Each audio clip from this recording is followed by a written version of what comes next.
पिता मेरे घनश्याम,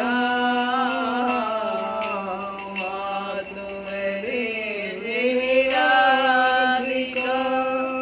पिता मेरे घनश्याम, इन दोनों के चरणन में मेरा बारंबार प्रणाम, मेरा बारंबार प्रणाम, मेरा बारंबार प्रणाम। प्रणाम। कल की कथा में अर्जुन के द्वारा पूछे गए प्रश्न का भगवान कृष्ण उत्तर दे रहे थे और हम लोग जो अभी तक सांख्य दर्शन में तो माता देवहूति ने भगवान कपिल से पूछा, जो दो शब्दों का प्रयोग करते हैं वो है एक पुरुष और दूसरा है प्रकृति। तो प्रकृति तो हम लोग समझ रहे हैं जो 24 तत्वों को है मिला के, लेकिन पुरुष को हम लोगों ने अभी तक नहीं समझा।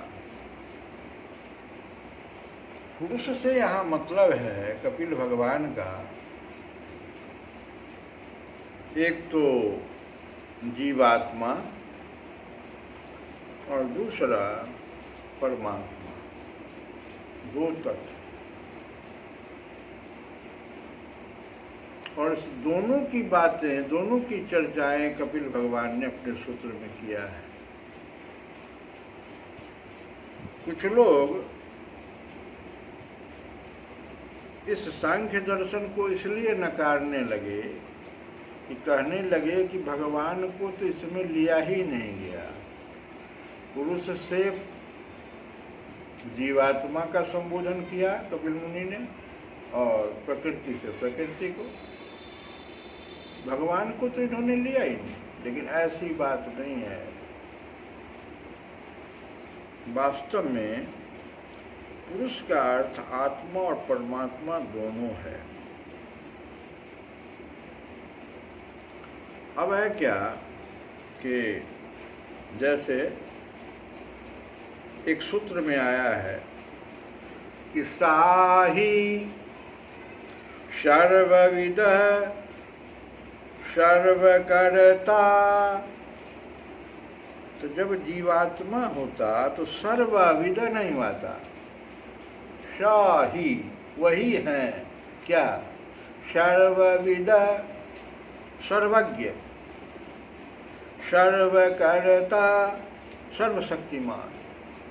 जीवात्मा तो सर्वज्ञ नहीं है, वो अल्पज्ञ है, सर्वशक्तिमान भी नहीं है। तो किसके बारे में कह रहे, इस सूत्र का किसके बारे में कह रहा है? ये सूत्र परमात्मा के बारे में कह रहा है। वहाँ भी पुरुष शब्द का ही प्रयोग हुआ, लेकिन परमात्मा के बारे में। तो भगवान कपिल ने अब पुरुष शब्द का जो जहाँ जहाँ भी चर्चा किया है उससे कहीं जीवात्मा का बोध होता है, कहीं परमात्मा का बोध होता है। पहली बात। दूसरी बात कि जीवात्मा जो है वो अल्पज्ञ है, अनुमात्र है, छोटा सा अंश, और कर्म करने में लेकिन स्वतंत्र है, फल में परतंत्र है कि नहीं? ये भगवान कृष्ण भी बार बार अर्जुन से कह रहे हैं कि कर्म करने में तुम स्वतंत्र हो, फल में नहीं। कर्मण्येवाधिकारस्ते मां फलेषु कदाचन। कर्म करने की पूरी स्वतंत्रता है तुमको, लेकिन फल हम देंगे। तो जब यही जीवात्मा, और 3 प्रकार के दुख का वर्णन किया, आदि दैविक, आध्यात्मिक, आदि भौतिक और आदि दैविक। तो आध्यात्मिक दुख जो अपनी अविद्या से भोगते हैं, चूंकि जीवात्मा है, अल्पज्ञ है, तो अल्पज्ञ है तो वो बार बार राग द्वेष के चक्कर में फंस करके और जन्म मरण के चक्कर में फंसता है और इन तीनों दुखों को प्राप्त कर जाता है। तो ये पहला अपनी अविद्या से होता है। दूसरा, क्योंकि आध्यात्मिक है तो आधि माने दुख, आत्मिक आत्मा की अल्पज्ञता से वहाँ हो रहा है। आत्मा प्रकृति से जो मिल गया, करता मैं करता हूँ कह करके जीवात्मा बन गया और वो अल्पज्ञ हो गया, तो उससे जो उसको अपनी अविद्या से जो उसको दुख हो रहा है वो आध्यात्मिक है। यहाँ भी है जीवात्मा अल्पज्ञ है, जब भ्रांति होती है तो गलतियाँ करता है और फंस जाता है, आध्यात्मिक दुख को प्राप्त कर लेता है। आदि भौतिक है, जैसा कि शब्द है आदि माने दुख और भौतिक माने प्राणी, दूसरे प्राणियों से जिसके संपर्क में वह रह रहा है। मुझे छोड़कर जितनी आत्माएं जितने भी प्राणियां हैं, लेकिन वो जो दुख हमको दे रहा है वो अन्याय पूर्वक दे रहा है। ये अन्याय शब्द यहाँ पर बहुत इम्पोर्टेंट, क्यों? क्योंकि जो न्याय से दुख मिलता है कर्म, वो कर्म फल में आता है।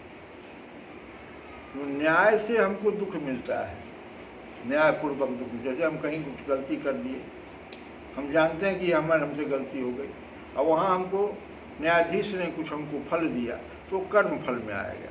लेकिन जो अन्याय से मिलता है वो आधि भौतिक।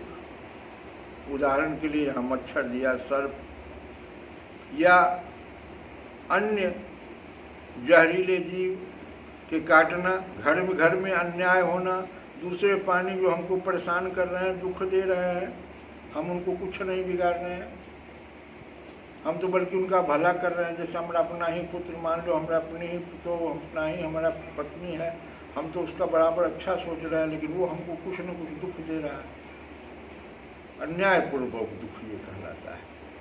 तो ये आदि भौतिक हो गया। और तीसरा है आदि दैविक, जो प्राकृतिक, जो नेचुरल कैलेमिटीज है, उसके कारण जो हमको दुख मिलता है। तो इन तीन दुखों से बचने का भगवान कपिल ने एक ही उपाय बताया, और वो उपाय है कि आप जन्म मरण से बचिए, मोक्ष प्राप्त करें। जन्म मरण से कब बचिएगा? जब आप मोक्ष प्राप्त करें। This is the only solution, स्पष्ट शब्दों में घोषणा है। इसके अलावा कोई दूसरा रास्ता नहीं है। दूसरा रास्ता जो है वो क्या है कि जो दृष्ट साधन हैं, जैसे रुपया है, पैसा है, घर है, तो जो दृष्ट साधन है उससे हमको दुख में निवृत्ति होती है। संसार में रोटी, कपड़ा, मकान, धन, संपत्ति आदि जितने भी भौतिक साधन हैं, उनसे हमको तीनों दुखों से पूर्णतया निवृत्ति नहीं होती है, और मोक्ष भी प्राप्त उससे नहीं हो सकती है। हाँ, क्या होती है? कुछ समय के लिए दुख निवृत्ति होने पर फिर से दुख वापस आ जाए। जैसे उदाहरण में आपको भूख लगा, उससे कुछ दुख हुआ, आपको रोटी मिल गई, कुछ देर के लिए संतुष्टि हुई, पुनः भूख लग गई। प्यास, पानी पिया आपने, पुनः प्यास लग गई, पूर्ण निवृत्ति नहीं होती है। तो ही कहते हैं ना दृष्टात तत्सिद्धि निवृत्तेर अति अनुवृत्ति दर्शनात् निर्वृत्तेर अपि। निवृत्ति हमको इससे देखी जाती है, इससे कुछ देर के लिए हमको निवृत्ति मिलती है। किससे? ना दृष्टात तत्सिद्धि, जो भी दृष्ट साधन है उससे कुछ समय के लिए निवृत्ति हमको कुछ देर के लिए दिखाई मिलती है, लेकिन उसकी अनुवृत्ति हो जाती है दर्शनात्। ऐसा देखा गया है, जब तक मोक्ष नहीं मिलेगा। इसीलिए हम कह रहे बार बार कि बिना मोक्ष के हमको इन तीनों दुखों से निवृत्ति नहीं हो सकती। तो सवाल है कि ये तीन जो प्रकृति हुआ,